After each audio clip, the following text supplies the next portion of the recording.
My name is Fonda Farrell. I'm 34 years old and I'm a structural engineer. I calculate how much weight a thing can carry before it breaks.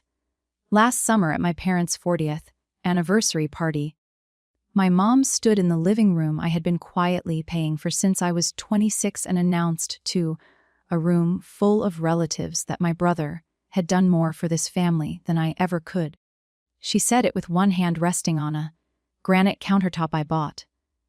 She had no idea whose name was on the deed of the house she was standing in. She had no idea what I had signed at 900 that Tuesday morning. But here's what none of them knew. The folder under the gift table, the notary waiting in the second row, the little ceremony my parents had planned for me that afternoon. All of it was worse than anything I had imagined. And what I did about it ended 40 years of family tradition in under 4 minutes. Welcome back to Last Laugh Stories, where quiet people finally say the things families don't want to hear, and where every story is about the moment somebody stops paying for love that never arrives. If you've ever been the one who carried everything and got thanked for nothing, this story is for you. Drop a comment below and be sure to subscribe. Let me back up, because none of this makes sense without the Sunday dinners. Every Sunday for as long as I can remember, my family gathered at the house on Cardinal Lane in Dayton, Ohio. Pot roast in the winter, grilled chicken in the summer. My mom, Carol, ran that table like a stage manager. My dad, Ray, carved the meat and kept to the piece. I drove over from my one-bedroom apartment across town, about 20 minutes, usually with dessert and usually with a toolbox in my trunk, because snorts, something in that house, always needed fixing. I inspect bridges and buildings for a living. I look at structures other people trust without thinking, and I find the cracks before the cracks find them. It's careful work, quiet work. Nobody applauds a bridge for standing there. The refrigerator on Cardinal Lane was my mother's newspaper. Anything she was proud of got a magnet. For 4 years. The front page was a clipping from the local paper with a photo of my brother Dustin helping set up a farmer's market booth. He'd carried folding tables for an afternoon. He got photographed doing it, and that mattered more than the tables. When I made senior engineer at my firm, I mentioned it at dinner. My mom said, "That's nice, honey. Dustin, tell them about your idea." My promotion letter never made the fridge. I told myself it didn't matter. I was 26 when I learned exactly how much my place in that family cost per month, and I'd been paying the invoice so long it felt like gravity. The fridge was the family newspaper, and I had stopped reading it years ago. Looking back, that was my mistake. I should have kept reading, because the fridge is where the first warning finally showed up. 8 years ago, my dad fell at the machine shop. He was 55, a CNC machinist with 30 years on the floor, and he came down off a loading platform wrong and crushed 2 vertebrae. Surgery, then a second surgery, then a settlement that mostly went to the hospital. The shop let him go with a handshake and a sheet cake. Disability checks replaced a paycheck, and the math at Cardinal Lane stopped working within 6 months. I found out how bad it was by accident. I stopped by on a Tuesday to drop off soup and saw the envelope on the kitchen table before my mom could slide a placemat over it. Yellow paper, county seal. The word foreclosure in letters you could read from the doorway. They were 4 months behind, and the bank had stopped calling and started writing. My mom cried at the table the way she cried in public, chin up, dabbing carefully, checking the room. My dad stared at his coffee like it owed him something. Dustin was 21 then, living in the basement between plans. He squeezed Mom's shoulder and said, "We'll figure it out, Ma." Then he went downstairs to play video games. I sat with the notice and a legal pad and did what I do at work. I measured the load. I checked the numbers twice. Their equity was real but thin. Their income was gone, and no bank on earth was refinancing a disabled machinist and a housewife. There was one way to keep that roof over my parents, and it wasn't a loan or a prayer. It was me.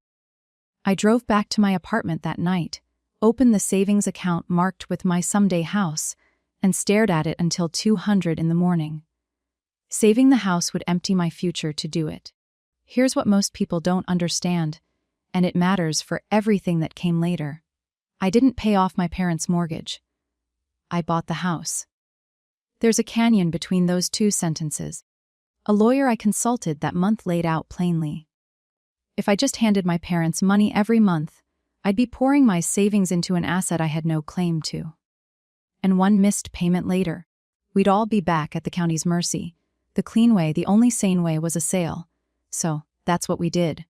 I bought the house on Cardinal Lane for $180,000, its fair appraised value. I put down $20,000, every cent of my someday house fund, and took a 15-year mortgage for $160,000 in my name alone. At closing, a title company checked every lien, insured the title, and recorded the deed at the county. Fonda, my parents walked out of that office with the bank paid off and $30,000 of equity in their pocket. They stayed in the house, no rent, no lease. Family being family. My dad hugged me in the parking lot and couldn't talk. My mom smoothed her coat and said we didn't need to mention the details to anyone. I thought she was embarrassed about the foreclosure. I understood too late what she was actually editing. By the following Sunday, she was telling her church friends they'd refinanced.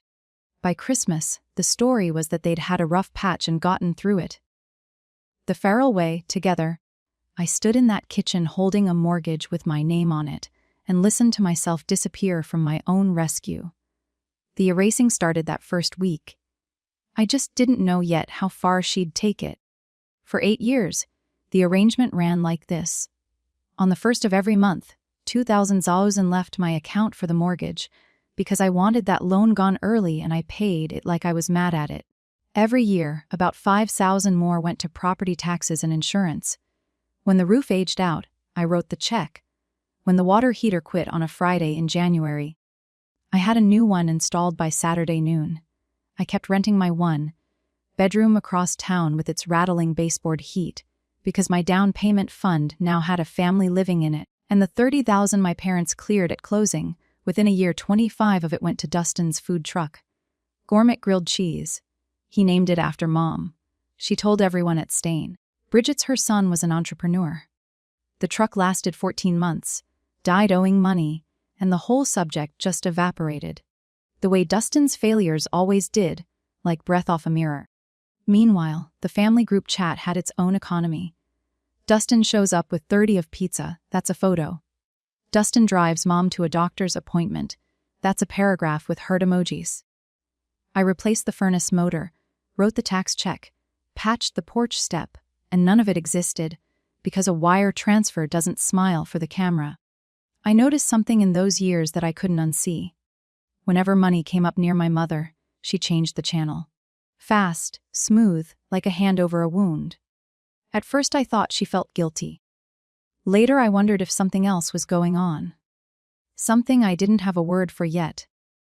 Why would a woman work that hard to not see the person holding up her house? It took me 8 years to get the answer.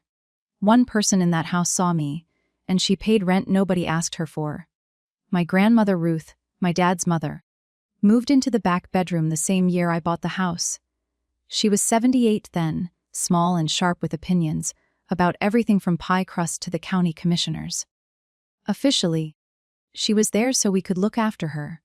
In practice, she looked after me. Every few months an envelope would appear in my purse in her slanted handwriting. For the roof, for the taxes. Don't argue. The 2040 pension money she'd skimmed off her own groceries. It wasn't the amount, it was the arithmetic behind it. Someone in that house was keeping my column of the ledger, even if she kept it in secret. Ruth grew peonies along the back fence, big sloppy pink ones, and on summer evenings she'd sit on the porch steps and make me sit with her. One of those evenings, my mom was in the kitchen window telling somebody on the phone about Dustin's newest almost job. Ruth watched her for a while. Then she patted my knee and said, "Being needed isn't the same as being loved, honey." I laughed it off. She didn't. She looked at me the way I look at a load, bearing wall with a hairline crack, and she said, "Don't learn that as late as I did." I asked her what she meant. She just nodded toward the kitchen window, toward my mother's silhouette, and let the peonies fill the silence. I was young enough then to think she was talking about herself. It took me 6 more years to understand She was reading my blueprints out loud, and by the time I understood it, she wasn't there to ask. Ruth died 2 years ago at 84 in the back bedroom with the window open to her peonies. At the funeral, Dustin gave the eulogy. I'll give him this, he was good. He told the story about Ruth teaching him to fish, and half of St. Bridget's was in tears. And my mother sat in the front pew receiving condolences like a woman accepting an award on someone else's behalf. Nobody asked who paid the funeral home. I did, quietly, the way I paid for everything.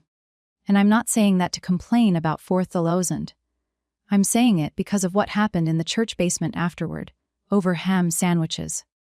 My Aunt Deb, my mom's sister, squeezed my arm and said, "Isn't Dustin something? Ruthie would have been so proud of him." And I stood there doing math I'd never let myself do before. I was 32. I lived in a rental with someone else's name on the building. Every dollar I'd ever saved toward a home of my own was buried inside a house, where my contribution was a rumor at best. The person who kept my ledger was in a casket. What did I actually want? Not the money back. I wanted one sentence said out loud in front of the family. Fonda held this together. That's it. That's the whole want. It's embarrassing how small it sounds. So, I made a plan that felt like a bridge repair. I would pay off the last of that mortgage early, and at some family occasion worth the moment, I'd finally say it myself, gently, with the paperwork done and the drama over. I rehearsed the sentence for 2 years. I thought the last payment would buy me something, and it did. Just not what I thought it was buying. Last spring, the ground started moving under Cardinal Lane, and at first it just sounded like old people talk. My dad at Sunday dinner cleared his throat and said they'd been thinking about getting their affairs in order. Wills, paperwork, that kind of thing. Sensible at 63. Then my mom set down the gravy boat and took her run at it. "We've been thinking about the house," she said. "It should really have Dustin's name on it too. It's only fair, sweetheart. He's the son." That they had floated this once before, 3 years back, and I'd said no then too. I want to be clear about that because it matters later. I was never asleep at the wheel.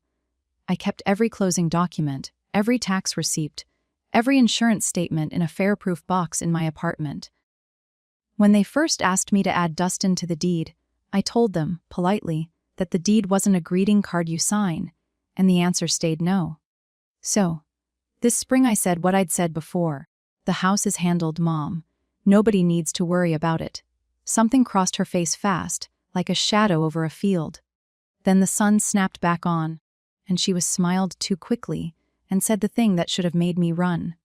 "Well, your father and I have our 40th anniversary coming up in July. We're having everyone over.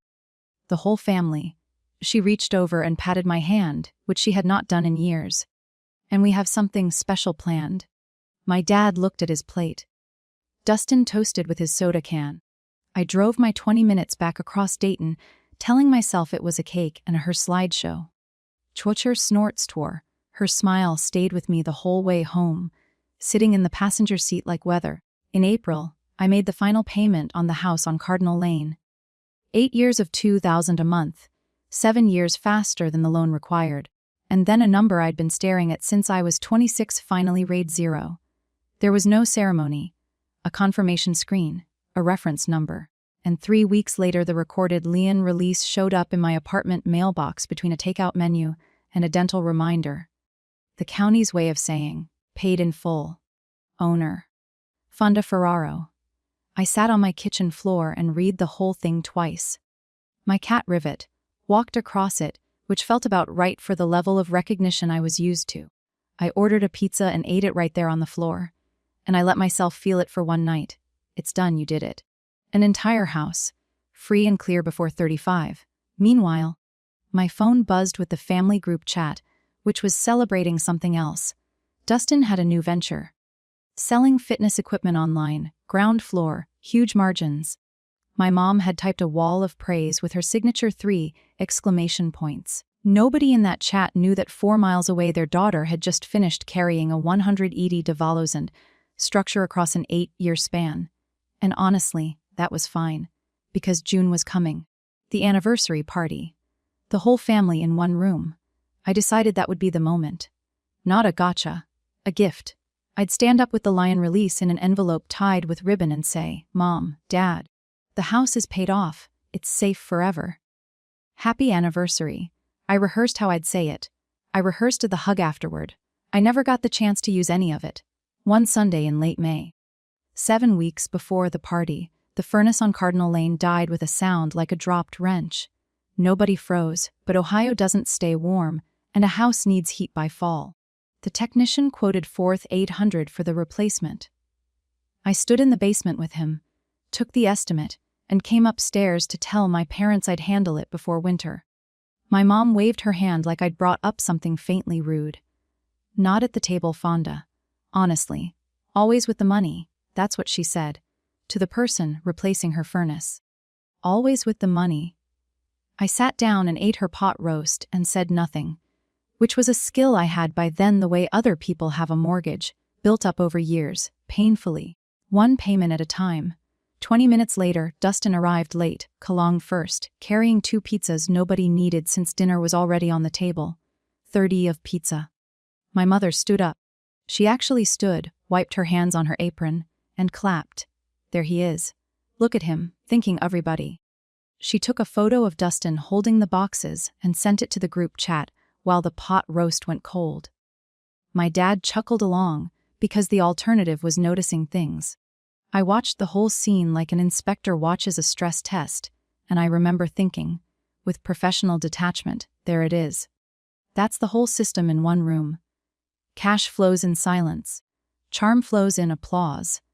After dinner, as I rinsed plates, my mom appeared beside me with a dish towel and her voice pitched low, the tone she saved for managing people. "Leave those, sweetheart. Come sit. Your father and I have been talking about the house."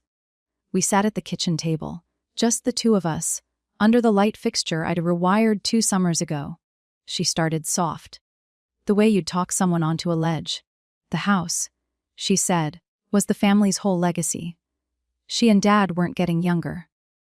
Dustin needed a foundation, something solid under him, because the world was harder for young men now, and he had so much potential. And family takes care of family."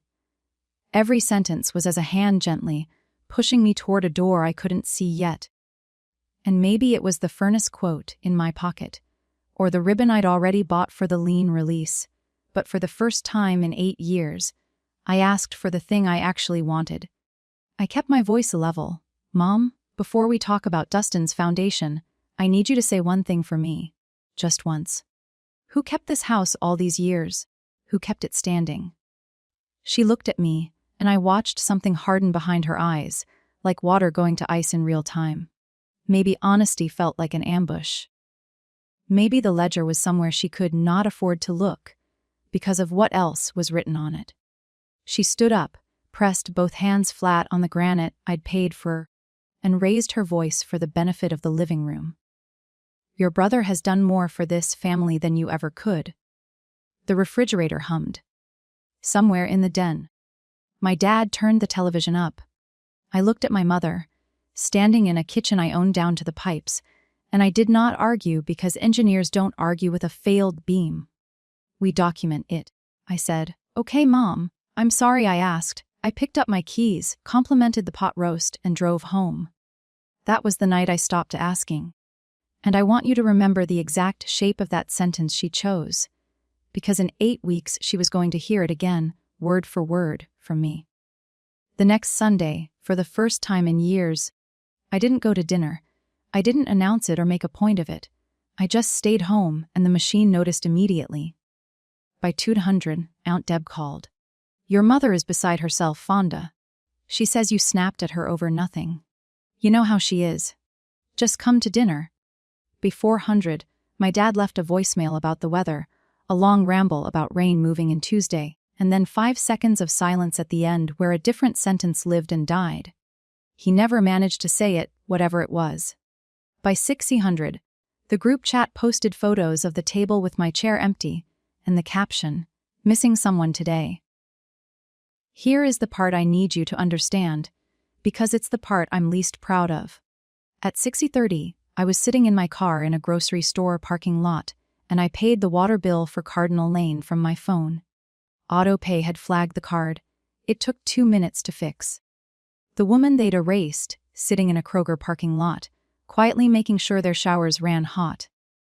My best friend Jess, a nurse who has seen everything, met me for coffee that week and listened to the whole thing with her hands around her cup. She asked Snorts one question. What would happen if you just stopped? I opened my mouth to answer, and nothing came out. Stopping had never actually been on my list of options. It felt less like a choice and more like sawing through my own beam. I told her I'd think about it. What I actually did was drive over that Wednesday to fix their dripping bathtub faucet, and that's the visit where I saw the business card. Before I tell you what I found, let me stop for 1 second, because I've been where some of you are right now. If you've ever sat in a parking lot paying a bill for people who just told you, you've never done anything. Tell me in the comments what kept you writing the checks. I'm asking honestly, because back then I couldn't answer it myself. And if this is starting to sound like your Sunday dinners, hit subscribe, because what I found pinned to that refrigerator 6 weeks before the party changed everything I thought I knew about my parents. Here's what happened. I let myself in on Wednesday with my toolbox, and the house was empty. Both of them at some church function. On the refrigerator, pinned under the Ohio-shaped magnet, half hidden behind a coupon sheet, was a business card. Heavy stock, navy lettering, Kessler and Associates, Estate and Elder Law. A handwritten time on the back, Thursday, 10:15. I stood there longer than I should have.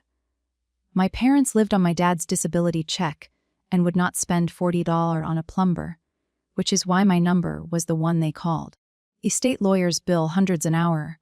For what? They owned a 12-year-old book and a garage full of Christmas decorations. The house wasn't theirs to plan around, and they knew it, no matter what story ran at St. Bridget's. While I was still staring, the kitchen door opened, and my mom came in with grocery bags, saw where my eyes were, and moved faster than I'd seen her move in years. The card vanished into her purse. Church directory ad, she said, smooth as icing. They're everywhere. Then she offered me coffee, sweet as pie, and I drank it, and we both performed normal. I fixed her faucet. I drove home. I did not stop thinking about the card. The following Sunday answered every question I had, plus several I hadn't thought to ask. My parents were at the 1000 service, and I was at the house swapping a washer in the kitchen faucet, and I needed plumber's tape, and the junk drawer didn't have it. So I went to the roll-top desk in the den where my dad keeps tape and twine and 40 years of rubber bands. And there it was. Not hidden, exactly. Filed in the open slot, thick as a phone book's ghost. A manila folder with my mother's handwriting across the front in blue ballpoint. Family legacy. You already know I opened it. The first page was a letter from Kessler, and Associates addressed to my parents. The second was a document with a title I read 3 times before my hands got the message. Quitclaim deed draft. Grantor Fonda Farrell, an unmarried woman. Grantees Raymond and Carol Farrell. My name typed by a stranger on a paper built to move my house out of my hands. Under it, a draft of new wills for both of my parents. The house on Cardinal Lane, upon their passing, to their son, Dustin Farrell.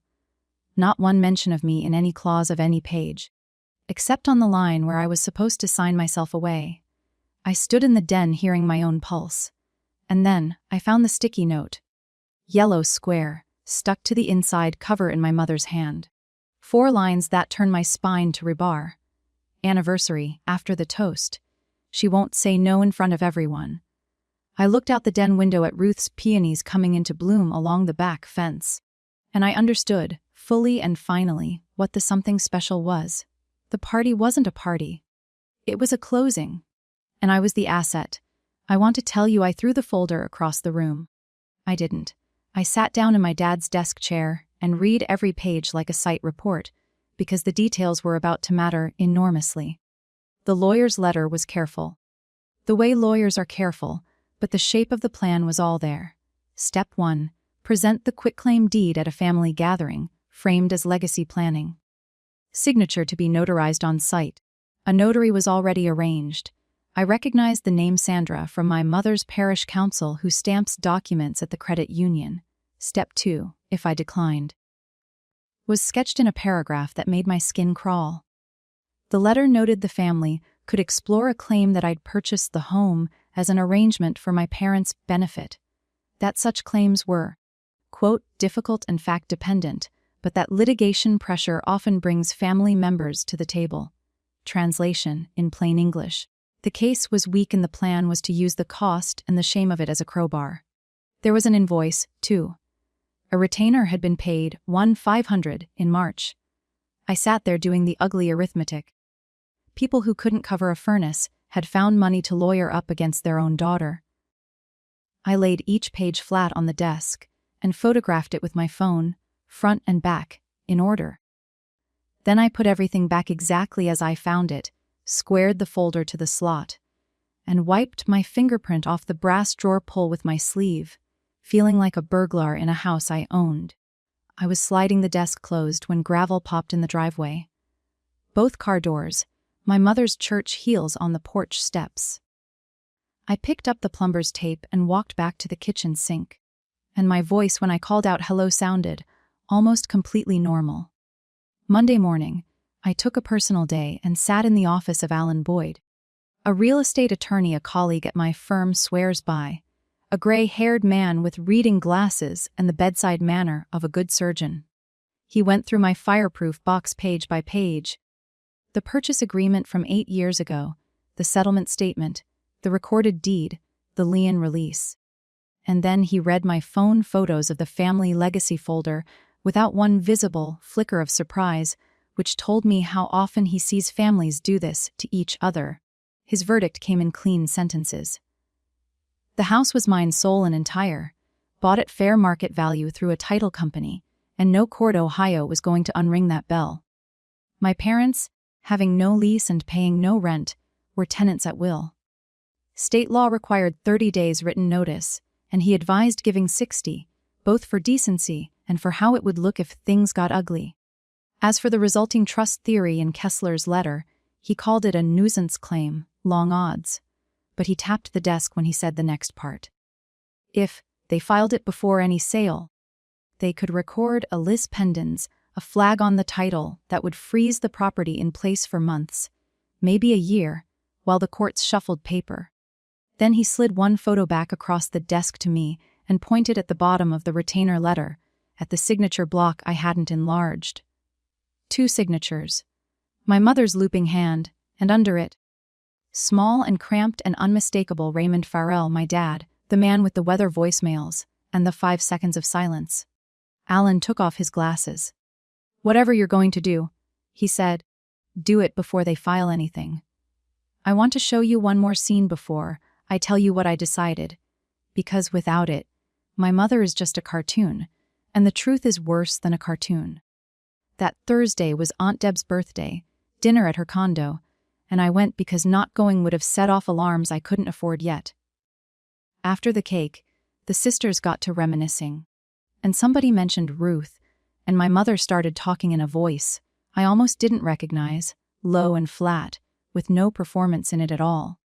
She talked about the 6 years Ruth lived in the back bedroom, how she changed those sheets every morning, spooned past that proud clenched jaw when the arthritis got bad, sat up nights in the hallway chair listening to her breathe.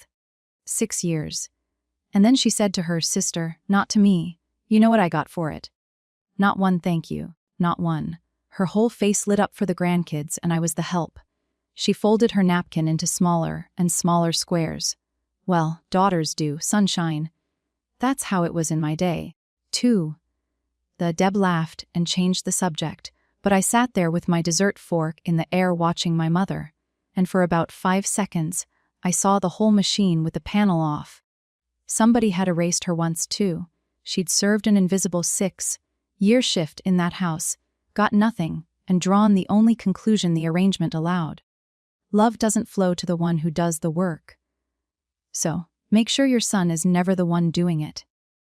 I felt something for her right then that was almost tenderness. Then I remembered the yellow sticky note in her handwriting. She won't say no in front of everyone. My mother knew exactly what it felt like to be me. She'd planned the party anyway. I'm an engineer, so before I condemn a structure, I test it one last time under the controlled load. That Sunday, back at the dinner table, 5 weeks before the party, I gave my parents one final chance to be the people I kept hoping they were. I waited for a lull in Dustin's fitness, equipment monologue, and asked in the mildest voice I own, "Question for you too. What would happen if I ever needed to sell this house?" The room changed pressure. My dad's fork stopped moving, and my mother laughed. One short dry note, no humor in it at all, and looked at me the way you'd look at a child threatening to run away to the circus. "You wouldn't dare," though, she said. Then she set down her napkin and said the quiet part slowly so I'd absorb it. "It's not yours, Fonda. Not really. A daughter doesn't own her family's home. She keeps it for the family, keeps it." There it was, her entire constitution in one sentence. I was not the owner of what I'd bought and carried. I was the custodian, staffing a property that belonged in some bloodstream way to the name Farrell, meaning eventually to the son. I looked at my dad. This was his moment, and we both knew it, and he studied his mashed potatoes like a man reading scripture. "Signature number 2, silent as ever," I said. "Good to know. Bein' past the green beans and finished dinner as pleasant as a stewardess." Then I walked out to my car, sat behind the wheel in front of the house I had owned since I was 26, and called a realtor friend from my bridge inspection days before I could talk myself out of it. "Renee, it's Fonda. I need to sell a property. Off-market, cash buyer, and quiet." "How fast can it move?" I sat in my car outside the house. I owned and hired someone to sell it out from under my own childhood. Renee didn't blink. She knew a local investor, Tom Rayner, who bought rentals in decent neighborhoods with cash and hated auctions, drama, and delays in that order. The problem was the showing. You can't walk a stranger through an occupied house in secret, except my parents solved that for me.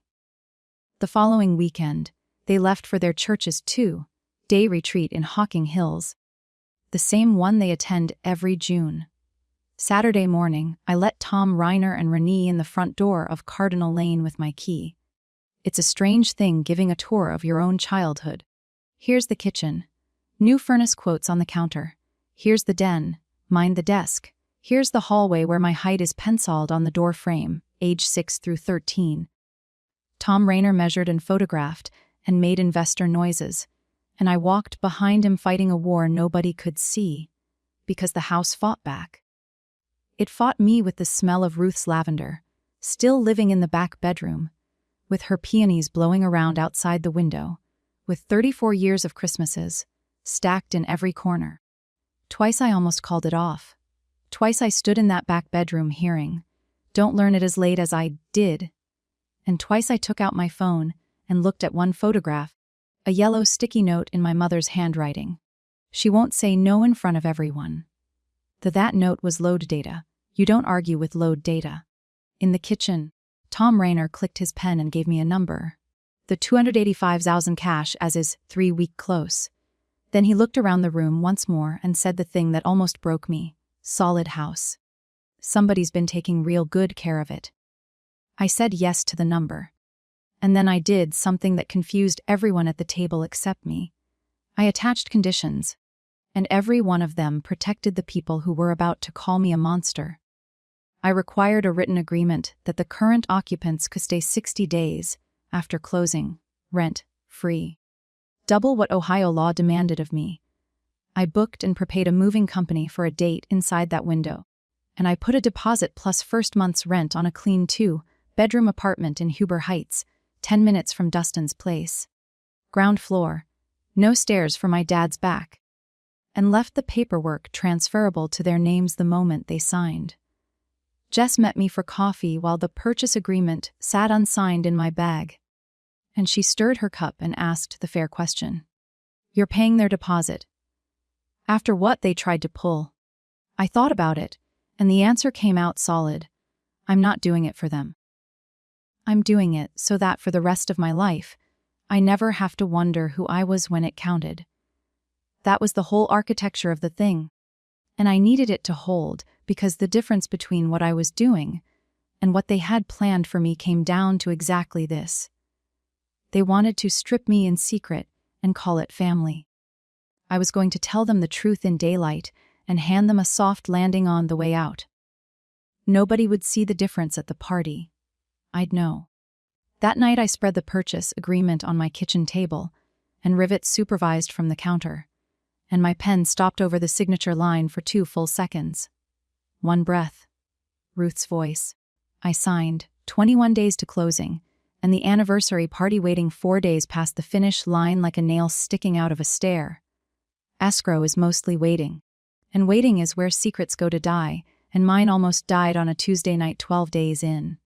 Someone knocked on my apartment door at 8:30, and it was Dustin, uninvited, holding a 6-pack of root beer like a passport, all grin. Sis was in the neighborhood. He had never once been my neighborhood. He needed, it emerged over the next 20 minutes. $3,000 for inventory, ground floor, huge margins, pay me back by Labor Day, family rate. And the whole time he talked, the folder from the title company sat on my kitchen table, closed but labeled, edge of the logo showing, forked from his elbow. I did the only cool, headed thing available. I set a magazine down on top of it, mid-conversation, casually, the way you'd park a coffee cup, and I kept my eyes on his face. Then I told my brother no, first time in my life, and I'd rehearsed nothing. No, Dustin, I'm not doing that anymore. What happened next was almost worth the whole 8 years. He froze mid-gesture, like a vending machine that ate the quarter. Pure system error. Charm was the only tool he'd ever needed, and he pressed the button twice more. Warmer grin, sadder eyes, and got the same result. And I watched my brother up close and understood he wasn't a villain. He was a product. 29 years of applause for existing had built exactly this. A man who genuinely could not distinguish between being loved and being funded. He recovered fast and made it graceful. You good, sis? You seem different? At the door. He glanced back once and his eyes crossed the kitchen table. The magazine, the sliver of folder underneath. Then he winked and was gone. And I stood there listening to his car, unable to answer the only question that mattered. Did he see it? He hadn't seen it. I know because the party stayed on. The group chat stayed sunny. And my mother called twice that week about seating charts and whether I'd still fit the blue dress. Wear something nice, sweetheart. We have a surprise for you. The word surprise from her had the effect other mothers get with I love you. My whole chest went cold. Closing was set for 9:00 in the morning, on the Tuesday before the party. I took another personal day. The title office smelled like toner and burnt coffee. And a young escrow officer walked me through a stack of paper half an inch thick. Sign here, initial here, and I signed my name so many times it stopped looking like a word. The wire confirmation pinged Renee's phone at 9:38. Sandra, the notary's counterpart, some stranger with a stamp, pressed her seal into the last page, and that was the sound the ending made, a small dry crunch like a footstep on gravel. The deed left my name the way it had arrived 8 years ago, quietly on paper, without one member of my family in the room. More $285,000, minus what the government would take later for capital gains, because the house had never been my residence, just my life. I want to be honest about what it felt like, because it did not feel like victory. It felt like signing a death certificate for someone who'd been sick a long time. The Sunday before closing. While they were at church, I had driven over one, last time, and dug up one root, cutting of Ruth's peonies with a trowel, and potted it in an old paint bucket. And that bucket rode home buckled into my passenger seat like a child. I was carrying it up my apartment stairs when my phone rang. Mom, sugar in her voice. Don't be late Saturday, sweetheart. You're going to want to be there for the toast. Friday night I sat at my kitchen table and prepared for a party the way I prep for a structural hearing. 3 envelopes, white, labeled in my neatest engineer's print. Envelope 1, formal 60-day notice to vacate, dated, compliant with Ohio law, stapled to Tom Reiner's signed letter confirming the occupants' right to stay those 60 days free of charge. Envelope 2, the Huber Heights apartment deposit receipt, first month paid, floor plan, and the mover's confirmation. Everything transferable to my parents with one phone call. Envelope 3, a plain copy of the recorded deed history from the Tuesday. Public record. No commentary. I thought about adding a fourth envelope, the full ledger, every payment, every tax check, every furnace and shingle. The 250,000 and change over 8 years. All of it documented. I even printed it. Then I fed it back through the shredder. Because the numbers were never the point. Being seen was the point. And that ship had sailed. And I'd sold the harbor. Let me pause here. One last time. Because Saturday is coming. And after that, there's no more pausing. Before you see what happened at that party, I want to know. Would you have signed their papers to keep the peace? Or done what I did? Put your answer in the comments. I read every one of them. And if you need to see how a quiet person ends a 40-year performance, make it sure you're subscribed. Because it starts in about 90 seconds. I laid the 3 envelopes in my bag, hung the blue dress on the closet door, and slept better than I had any right to. Whatever else is true about me, I have never once been late to an inspection. Saturday, 400. Cardinal Lane. My mother had dressed the house like a witness. Grocery store flowers on every surface. White streamers on the mantel. The good lace tablecloth that only surfaces for funerals and triumphs. 30 people, give or take. Aunt Deb commanding the deviled eggs. Cousins I see twice a year. A bench of church friends from St. Bridget's. And noted calmly, filed immediately, Sandra from the parish council. In a floral dress. With her fat leather notary bag parked under her chair like a small dog. Nobody brings the stamp to a birthday cake. Dustin worked the room in a blazer. Master of ceremonies. Refilling drinks. Landing jokes. Magnificent at the only job he's ever kept. My dad shook hands by the window and did not look at me for more than a second at a time, which told me he knew the schedule. And under the gift table, behind a bag of tissue paper gift bags, sat the corner of a manila folder, family legacy just visible in blue ballpoint. Everything in place. Every load accounted for. I stood by the window with a glass of lemonade I never drank, my bag with 3 envelopes hanging from my shoulder, and I watched my mother glow. She was good. I want that on the record. Warm. Funny, gracious, 40 years of marriage worn like a sash. A stranger walking in would have seen a matriarch at the summit of a beautiful life, and only 2 people in that room knew the party had a second act with my name on it. Then came the sound I'd been waiting for since the den, since the sticky note, since April. My mother, radiant, tapping her spoon against her glass. Everyone. Before the cake, Ray and I have something special. She gave a toast first, and it was a good toast. 40 years, she said, taking my dad's a hand, and the secret was simple. Family comes first. Family stays together. Family is the only thing you get to keep. Applause, misty eyes, Deb dabbing with a cocktail napkin. Then my mother turned to me with the warmth of a spotlight and held out her hand. Fonda, sweetheart, come up here. The room aimed itself at me. And I came up because the trap doesn't spring until the weight is on the plate.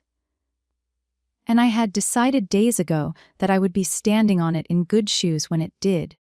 She bent down and produced the manila folder from under the gift table with a flourish she must have practiced. And she held it up like a game show prize. Ray and I aren't getting younger, she told the room, and we've done some planning to keep this house in the family forever, where it belongs. It's all drawn up, just a little paperwork. She opened the folder to the flagged page, and there was my name, Granter, Fonda Farrell, and there was a pen, burgundy, heavy, bought for the occasion. Sandra was sweet enough to bring her stamp. My mother said, and Sandra was already rising with the bag, and Aunt Deb started a soft clap that caught in patches around the living room. Dustin raised his soda from the back, delighted, innocent as weather. Sign it, sis. Phones came up here and there, the way phones do now at anything shaped like the moment. My mother pressed the folder toward me, and her eyes underneath the warmth were the eyes from the kitchen, ice under sun. Right there on the line, sweetheart, for the family. I took the folder. I read the page slowly in front of everyone, the way I read anything with my name on it, and the room's applause faded into a shuffling, coughing patience. Quitclaim deed. Granter conveys all right title and interest. I looked up at my mother and asked her quietly, a question shaped like an exit. "Mom, do you want to tell them what this actually is, or should I?" A ripple. Her smile recalibrated maybe a quarter inch. "It's just protecting the house, honey. Estate things. Sign it, and we'll cut the cake." And here is the moment I need you to slow down and stand inside, because everything in my life since runs through it. I stood in that living room holding a pen, and both of my roads were completely visible. Road 1 sign. The room claps, the cake gets cut, my mother kisses my cheek, and I remain a Pharrell in good standing forever, as the custodian, the wallet, the woman who keeps things for the family. It would take 30 seconds, and I had 30 years of practice. Road 2, the truth out loud, and everything after it forever. My eyes went on their own to the window, to the back fence, to the peonies past. My mother's shoulder blooming for a woman who never got one thank you either. Being needed isn't the same as being loved, honey. Don't learn it as late as I did. I clicked the burgundy pen once, closed it, and set it down on the lace. Then I laid the folder face down on the table, flat, final, the way you close a report. "I can't sign this," I said. My mother's voice came out thin. "Sweetheart, don't be dramatic. It isn't mine to give anymore." The silence had a texture, like the second after a load test fails, when everybody's still staring at the gauge. I kept my voice at inspection level, flat and clear. Because facts don't need volume. 8 years ago, this house was 30 days from the auction block. I bought it. My name has been on the deed since I was 26 years old. I paid the mortgage every month, the taxes, the insurance, the roof, the water heater. Mom and Dad have lived here free since the day I signed. I heard Deb's breath from the egg table. A cousin whispered, "Deed," like a foreign word.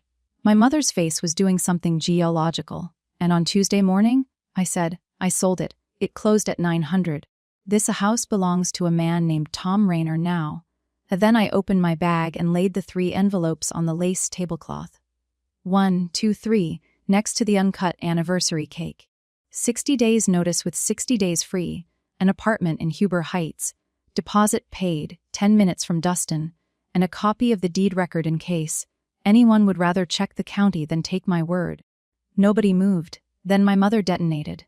The glass in her hand hit the tablecloth sideways, and 40 years of stage management went up in one scream. And what she screamed, I swear on Ruth's peonies, was the same sentence, the exact same sentence, the pitched for the cheap seats. "After everything we've done, your brother has done more for this family than you ever could." And this time, finally, the sentence worked for me. I nodded. I felt calm arrive like weather. Actual calm, the kind I'd been imitating for years. "You're right, Mom. You've been saying it for years, and I'm done arguing with you."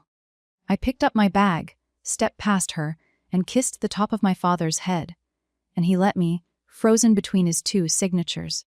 At the door, I turned around and I gave my mother back her own arithmetic. 60 days. He's done more than I ever could. Let's see what he can do. The screen door had barely shut behind me when it opened again, and it was my dad alone, on the porch where his mother used to make me sit with her. Inside, the party was boiling. Deb's voice climbing registers. Somebody's phone still up and filming, my mother commanding the room to stop looking at her. Out here, it was just Ray Farrell and 63 years of avoiding exactly this conversation. He didn't defend her. He didn't defend me either. He stood with his hands in his pockets and said, "I told your mother this would push you away." That was it. That was the whole confession. And it landed harder than the scream inside, because I understood every layer of it at once. He knew. He'd known since March, since the retainer, since his cramped little signature went on the letter under hers. He'd measured the risk. We might lose Fonda, and he'd signed anyway. And then his protest had been filed quietly, like everything else about him, where it couldn't cost him anything. I looked at my father and let go of the last version of him I'd been keeping, the innocent bystander, the good man outvoted. "Silence is a signature, too. 60 days, Dad," I said. "The moving company's paid for. They're good. They wrap everything." Then I walked to my car past the peony bed, got in, and backed out of the driveway of the house I'd owned since I was 26. And in the rearview mirror, Cardinal Lane got smaller the way a closed chapter does. I'd carried that house for 8 years. It had never once carried me. I made it 2 blocks before my hands started shaking on the wheel, and I let them because grief and relief, it turns out, ride in the same car. The 60 days went about how you'd guess, only faster. By Monday, Dustin had launched an online fundraiser titled Help Save Our Parents. A home with a photo of Mom looking frail on the porch, and a paragraph about a heartless daughter and a greedy investor. It raised $400 in 3 days. Then somebody, a neighbor, I never learned who, posted a link to the county recorder's website in the comments, where the whole history sat in public view. My purchase 8 years ago, my name, the lien release in April, the lawful sale. The fundraiser went quiet, then vanished. St. Bridget's split into weather systems, some frosty toward my mother, some toward me, and I let them blow. I didn't post, didn't explain, didn't answer Deb's messages, which cycled from fury to guilt to a casserole invitation in 11 days. Paper doesn't argue, and it doesn't have to. The movers I'd paid for showed up on in week 7. My parents took the Huber Heights apartment. Mom reportedly called it charity and signed the transfer paperwork anyway, which is my mother in a single sentence. Dustin stood in the driveway on moving day telling the cousins not to worry. He'd had it from here. He'd handle everything. Mom and Dad were his responsibility now. I got all this second hand from a cousin who kept me on the group chat out of what I can only call journalistic instinct. He'd handle everything. He lasted 6 weeks. 6 weeks. That's how long my brother's era of doing more for this family lasted once. Doing more had a price tag. He'd moved into the 2nd bedroom of the Huber Heights apartment announcing he'd cover the rent going forward, and by week 3 he was borrowing the rent from Mom's grocery envelope. And by week 6 his girlfriend had a place across town with a garage for his inventory, and he was gone promising Sundays. The cousins tell me my parents manage. Dad's disability covers the apartment mostly. They're not out on any street. What's gone is the margin, the invisible cushion that used to absorb every furnace, every tax bill, every surprise, and used to be named me. For the first time in decades, my parents are carrying the actual weight of their actual life, and the weight is teaching them what I never could by saying it. My mother hasn't spoken to me since the party. She tells her version at St. Bridget's, where I'm the daughter who sold her parents' home out from under them, and some people believe it. And fewer people believe it than she thinks. The sentence has a shorter reach without a living room I furnished to say it in. My dad texts me sometimes, rain coming Tuesday. Buckeyes look good this year. I text back about the weather and we are, in our way, honest with each other for the first time. Neither of us mentions the 5 seconds of silence. Here's where I actually live now. After capital gains taxes and closing costs, the sale left me enough to buy a place of my own nearly outright. And in October, I bought a small 2-bedroom on the south side of Dayton, brick 1952. Good bones. I checked professionally. It's the first thing I have ever signed my name to that was for me. The evening I got the keys, I carried exactly one thing inside before the furniture. A paint bucket with a peony root in it, and I planted it along the back fence before dark, patting the dirt down with my bare hands while Rivet judged me from the window. It bloomed this spring. One big sloppy pink fist of a flower facing the porch. And I have coffee out there with it most mornings. And some mornings I say good morning out loud like a crazy person. And I don't care. In November, I hosted a dinner. Jess brought her famous rolls. Renee brought wine. A couple of engineers from my firm brought their kids. And my cousin's daughter, Maya 19, showed up early to help me cook. Every chair at my table was full of people who chose to be in it. Around midnight, drying dishes, Maya went quiet and then asked me the real question she'd come with. How did you do it? Say no to your mom. I can't even say it to mine. I handed her a towel and told her the truth. I learned it late, but I had a good teacher. My grandmother told me on a porch full of peonies that being needed isn't the same as being loved. And the day I finally stopped confusing the two, I lost the house I'd paid for, the family I'd paid for it with, and every invisible chain that came with both. And I found the walls that will actually hold me. That's my story. One deed with my name on it. One folder under a gift table. 60 days notice, and a brother finally getting his chance to do more. If you're the one who carries your family and gets thanked for nothing, protect what's yours because paper doesn't lie even when people do. Share this with someone who writes the quiet checks. Drop a comment, hit subscribe, and I'll see you in the next one.